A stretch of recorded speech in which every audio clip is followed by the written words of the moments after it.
படிக்காத தொழிலாளி தனக்கு உரிமை வேணும்னு போராடி வாங்கினான். அதாவது விவரம் இல்லாத தொழிலாளிகள் வந்து போராடி பெற்று தந்தார்கள். விவரமான தொழிலாளி என்று சொல்லக்கூடியவர்கள் கோட்டை விட்டு கொண்டு இருக்கிறான். அது பறிக்கிறது தான், பறிச்சா தான் அது உயிர் வாழ முடியும். முதலாளிக்கும் தொழிலாளிக்குமான சண்டையே என்ன?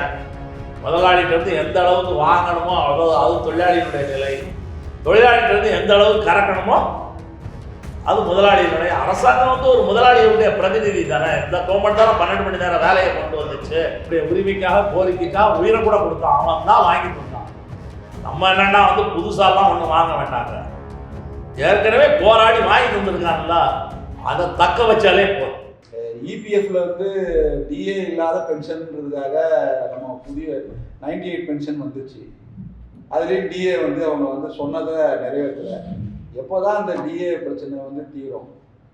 இது சம்மந்தமாக நீங்கள் கொஞ்சம் விவரமாக சொல்லுங்கள். அதாவதுங்க, டிஏ பிரச்சனை தீர்றதுங்கிறது வந்து நிச்சயமாக நம்ம இந்த ஒப்பந்தத்தில் தீர்ப்போம். நீங்கள் சொன்ன மாதிரி என்னென்னா, தொழிலாளிக்கு இருக்கிற முக்கியமான விஷயமே என்னென்னா, தொழிலாளி உரிமையை வாங்குறது ஒன்று, வாங்கின உரிமையை தக்க வைக்கிறதுக்கும் போராட்டம் நடத்தணும். இப்போ நம்ம கதையெல்லாம் என்ன ஆகி போச்சுன்னா வந்து வாங்குகிற உரிமையை தக்க வைப்பதற்கான போராட்டம் தான் நடந்துட்டு இருக்குது. ஒரு காலத்தில் எதுவுமே இல்லாமல் தான் தொழிலாளி எல்லாத்தையும் வாங்கினாங்க. நீங்கள் கிராஜுவிட்டி தொழிலாளி போராடி தான் வாங்கினது, பென்ஷன் போராடி தான் வாங்கினான், போனஸு போராடி தான் வாங்கினான். இன்னைக்கு இருக்கக்கூடிய எல்லா சட்டமும் தொழிலாளி போராடி தான் வாங்கினாங்க. அப்படி வந்து சட்டமே இல்லாத காலத்தில் போராடி வாங்கின தொழிலாளி இன்னைக்கு எல்லாத்தையும் பறிக்கும் போது வேடிக்கை பார்க்கறது தான் ரொம்ப வேதனையாக இருக்குது. என்ன விஷயம்னா, ஒரு காலத்தில் வந்து தொழிலாளர்கள் படிக்காத தொழிலாளிகளாக இருந்தாங்க. ஒரு 20, 30 வருஷம் 40 வருடங்களுக்கு முன்னாடியெல்லாம் அது பஞ்சாலை தொழிலாளியாக எந்த தொழிலாளியாக இருந்தாலும் ஒரு குறைந்த கல்வி தொகுதி உள்ளவங்க தான் இருந்தாங்க.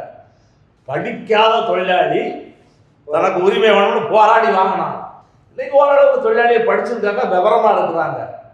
இப்போ படிச்சுட்டு விவரமாக இருக்கிற தொழிலாளி அன்னைக்கு வந்து இப்போது ஒரு விஷயம் என்னன்னா, இப்போ திண்டுக்கல்லாம் வந்து தோல் பதனிட தொழிலாளிகள் இருக்காங்க. தோல் பதனிட தொழிலாளிகளுக்கு இந்த மாதம் இந்த வருஷம் வந்து 23% போனஸ். 23% போனஸ்னா எவ்வளோ வாங்குவாங்கன்னு நினைக்கிறீங்க? தோல் பதனிட தொழிலாளி 23%க்கு 60,000 ரூபா போனஸ் வாங்குறாங்க. எப்படின்னு கேட்குறீங்களா? அங்கே வந்து போனஸ் சீலிங்கே கிடையாது. தொழிலாளி நிர்வாகத்துக்கு வாங்குற ஒவ்வொரு காசுக்கும் போனஸ் கொடுக்குறான். டீ கொடுக்குறான், டெய்லி டீக்கு 10 ரூபா கொடுப்பான். காலையில் ஒரு 10 ரூபா, மத்தியானம் சேர்ப்பாங்க. அதுக்கும் டீ காசும் நிர்வாகத்தில் வாங்கின காசுனா அதுக்கும் 23% போனஸ் வாங்குறான். சம்பளமாக கணக்கு. இதெல்லாம் அந்த தொழிலாளிலாம் வந்து ஒரு காலத்தில் படிக்கவே இல்லை. படிக்காத தொழிலாளி தான். பஞ்சாலை தொழிலாளி படிக்காத தொழிலாளி தான். வேலை வாய்ப்பு இல்லாமல் கஷ்டப்பட்ட தொழிலாளி. அன்னைக்கு தலைவர்கள் சொன்னாங்க, இது உனக்கு நல்லது, இதுபடி நீ போ அப்படின்னு சொன்ன உடனே இன்னைக்கு நிறையா வியாக்கியானம் பேசிட்டு எல்லா விவரமும் பார்த்துக்கிட்டு கோட்டை விட்டோம். அதாவது விவரம் இல்லாத தொழிலாளிகள் வந்து போராடி பெற்று தந்தார்கள். விவரமான தொழிலாளி என்று சொல்லக்கூடியவர்கள் கோட்டை விட்டு கொண்டு இருக்கிறான். அதனால் எப்போவுமே வந்து நீங்கள் எந்த நிர்வாகமாக இருந்தாலும் எந்த அரசாங்கமாக இருந்தாலும் அது வந்து இருப்பதை பறிக்கும். அது பறிக்கிறது தான், பறிச்சா தான் அது உயிர் வாழ முடியும். முதலாளிக்கும் தொழிலாளிக்குமான சண்டையே என்ன?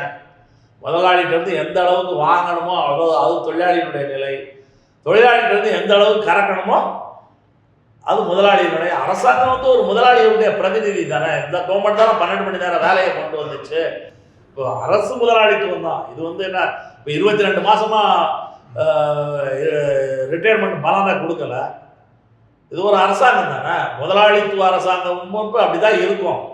அதிலலாம் தொழிலாளி விவரம் இல்லாமல் நான் அந்த கட்சி இந்த கட்சி, நான் வந்து ரத்தத்திலே இந்த கட்சி இருக்குது அப்படின்னா வந்து பழிவாங்க.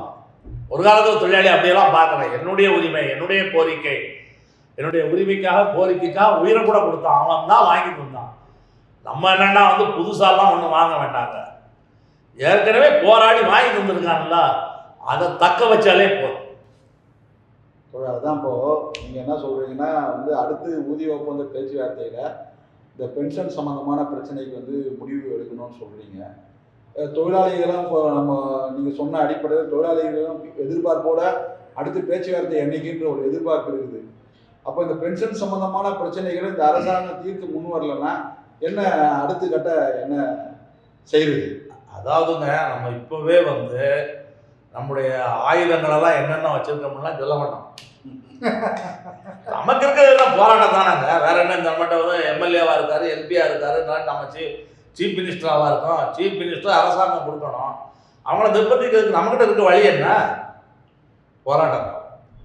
தொழிலாளி வந்து இது வந்து அதான் நான் முதல்ல சொன்ன மாதிரி காலத்தில் போராடு, காலத்தில் போராடி வாங்குற நேரத்தில் வாங்கு அப்படிங்கிறது தான். அதனால வாங்க.